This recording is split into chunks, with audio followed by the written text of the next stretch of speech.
Hello, I'm Amy Johnson with an in-depth report on the dire humanitarian crisis unfolding in the Darfur region of Sudan amid the country's brutal civil war. The situation has reached catastrophic levels, with rising reports of ethnic cleansing, mass killings of civilians, and the displacement of millions. We warn viewers that some of the details in this report are disturbing. The UN has described the violence as some of the worst atrocities of the year-long Sudanese conflict. Our team has thoroughly reviewed evidence from credible human rights groups and journalists on the ground to bring you this critical story. The crisis stems from the power struggle between Sudan's two dominant military forces, the Sudanese Armed Forces led by General Abdel Fattah al-Burhan, and the paramilitary Rapid Support Forces commanded by Mohamed Hamdan Dagalo, known as Hemedti. Tensions boiled over into open warfare in April 2023 as the groups battled for control of the capital Khartoum and Darfur.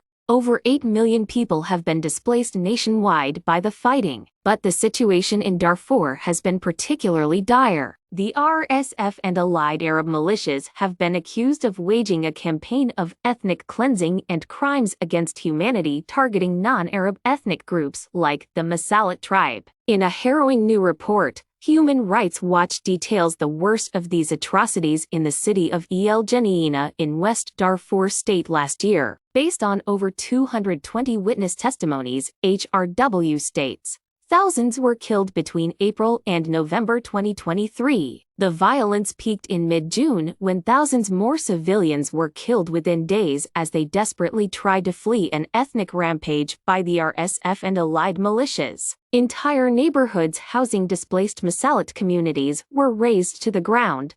One 17-year-old witness recounted how RSF fighters piled up children still alive and shot them, throwing their bodies into a river. Others describe civilians being hunted down. According to HRW's Tirana Hassan, as the world wakes up to the looming disaster in Fasher, the atrocities in Geneina should serve as a reminder of what could come without action. Fasher, the capital of North Darfur, has become the new focus of the crisis. It's the last major urban center in Darfur still held by the Sudanese army as the RSF lays siege, prompting fears of another ethnic cleansing massacre. Over 800,000 civilians are trapped, including many displaced from previous attacks in other parts of Darfur. UN Aid Chief Martin Griffiths warned after a strike near a pediatric hospital that medical supplies are low and countless lives are at stake.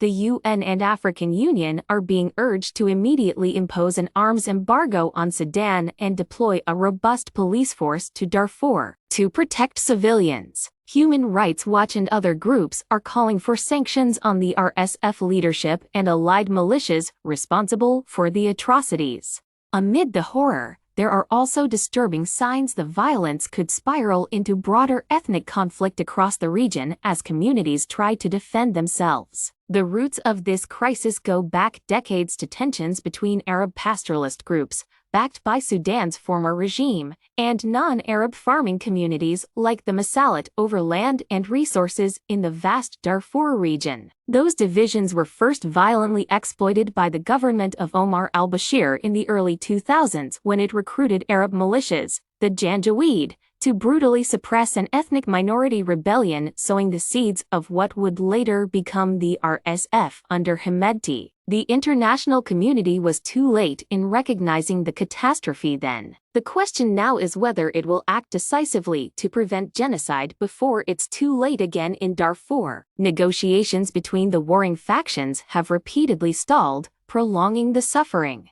The UN Secretary-General has warned that deliberately attacking civilians and blocking humanitarian aid can constitute war crimes. Difficult questions remain about how to untangle the complex web of militias and armed groups now operating across Darfur's rugged terrain. But one thing is clear, without robust international intervention, the region risks being plunged into even greater chaos and ethnic bloodshed. We'll continue to monitor this critical situation. For all of us at Crucial 360 News, I'm Amy Johnson. Stay tuned for more updates, and may peace return to the people of Sudan. If you would like to continue to receive our news coverage, don't forget to like and subscribe to our channel. Farewell for now.